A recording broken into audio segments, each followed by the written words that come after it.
Assalamualaikum warahmatullahi wabarakatuh. Perkenalkan, saya Fadiatul Amalia. Kembali lagi dengan saya yang akan mengajak kalian untuk ngaji kitab Thanqihul Qaul yang ditalif oleh Syekh Muhammad Nawawi Al-Bantani. Sebelum itu, alangkah baiknya kita hadiahkan Fatihah dulu untuk taklif kitab Thanqihul Qaul. Al-Hadiniyah. Al-Fatihah. Amin. Bismillahirrahmanirrahim. Baik, sebelumnya kita sudah membahas bab-bab yang dulu yang ada di dalam kitab Thanqihul Qaul, di mana bab yang ada di kitab Thanqihul Qaul ini mengajarkan banyak untuk kita untuk saling belajar, introspeksi diri, dan selalu untuk belajar dalam mencapai ridhonya Allah, untuk mengintrospeksi, memawas diri dari hal-hal yang itu merusak diri sendiri. Jadi apabila kita melakukan hal yang menurut kita itu tidak baik, tapi dilakukannya saja, tapi kita sudah tahu ada sesuatu yang kita tidak tahu, dan kita belajar terus sampai tidak ada hentinya. Di kitab Thanqihul Qaul ini menjelaskan dan mengajarkan kita untuk saling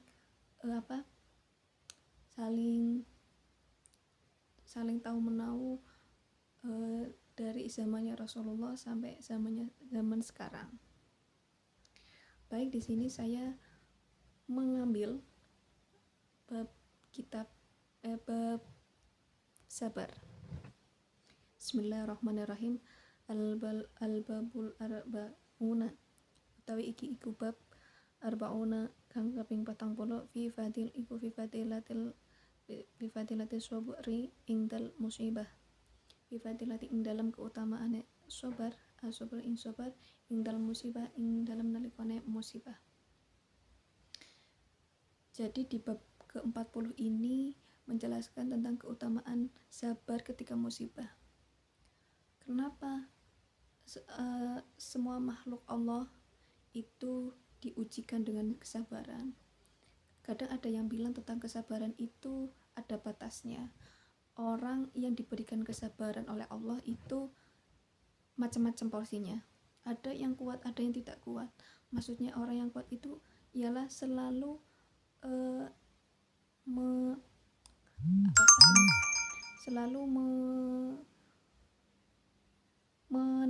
menahan diri untuk melakukan bahwa saya itu sudah tidak kuat, saya itu tidak sabar lagi.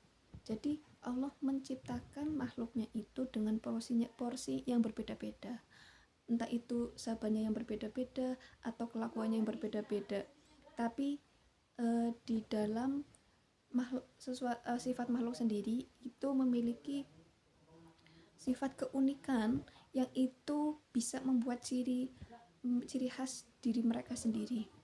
Banyak yang menunjukkan, ada yang membuat quotes ya, biasanya quotes itu menjelaskan tentang kesabaran. Sabar ada batasnya, orang yang sabar itu diberikan cobaan yang berbeda-beda, yang mana kadang di hadis Rasulullah itu dijelaskan bahwa ada Allah memberikan ujian atau musibah pada seseorang itu dengan tidak ada obatnya. Maksudnya musibah yang kita lalui itu tidak ada obatnya. Maksudnya obatnya itu apa? Tidak ada jalan solusinya, membuat kita untuk menyerah, dan itu adalah cobaan kita untuk bersabar. Lalu ada hadis yang disebutkan oleh Rasulullah, qala Nabi sallallahu alaihi wasallam, qala ngendika sapa Nabi Muhammad sallallahu alaihi wasallam, as-sabru inda sadmatil ula. Maksudnya apa dia hadis pertama ini? Ialah sabar itu pada awal musibah. Maksudnya sabar itu pada awal musibah itu kita yang akan melakukan melakukan sesuatu, kita itu hidup di dunia itu pilihan itu memiliki masing-masing. Walaupun kita mau memilih hal yang baik, itu ada solusinya, tapi jika kita memilih hal yang tidak baik, itu juga ada solusinya. Ada solusinya itu maksudnya tidak ada apa ada efeknya, ada resikonya masing-masing. Jadi orang yang sabar, orang yang baik, orang yang tidak baik, orang yang tercela atau orang terpuji, itu masing-masing memiliki resiko yang itu sudah menguji kesabaran, bisa menguji sabar. Sabar itu ialah ilmu tingkat tinggi, yang mana belajarnya setiap hari, latihannya setiap saat, ujiannya sabar itu sering mendadak, seperti itu. Lalu di hadis kedua itu Rasulullah menjelaskan, waqala alaihi sallallahu alaihi wasallam, waqala ngendika sapa Nabi Muhammad sallallahu alaihi wasallam, lau kana sabru rajulan lakana rajulan kariman. Andaikan sabar itu lelaki, tentu dia adalah lelaki yang mulia. Jadi sabar itu bisa dikatakan atau diumpamakan seperti lelaki, yang mana sabar itu diumpamakan sebagai lelaki, kalaupun lelaki itu adalah lelaki yang sabar, itu adalah lelaki yang mulia. Lalu hadis yang ketiga menjelaskan, waqala alaihi sallallahu alaihi wasallam, waqala lan ngendika sapa Nabi Muhammad sallallahu alaihi wasallam, idza ahabballah abadi abtalahu bi balai la dawa'a lahu fa inni sabara ajtamabahu wa in radiya astafa. Nabi sallallahu alaihi wasallam bersabda, jika Allah mencintai seorang hamba, maka dia akan mencobanya dengan cobaan yang tidak ada obatnya. Jika dia sabar, maka Allah memilihnya, dan jika dia ridho, maka Allah menjadikannya pilihan. Lah di sini di hadis yang ketiga ini menjelaskan bahwa Allah itu mencintai seseorang hamba yang dicoba dengan musibah yang tidak ada obatnya. Jika ia bersabar, maka Allah tentu memilihnya, dan dia ridho, maka Allah menjadikannya pilihan. Jadi orang-orang yang bersabar itu menjadi pilihannya Allah. Allah akan memilih hamba-hambanya yang sabar dalam cobaan yang tidak ada obatnya.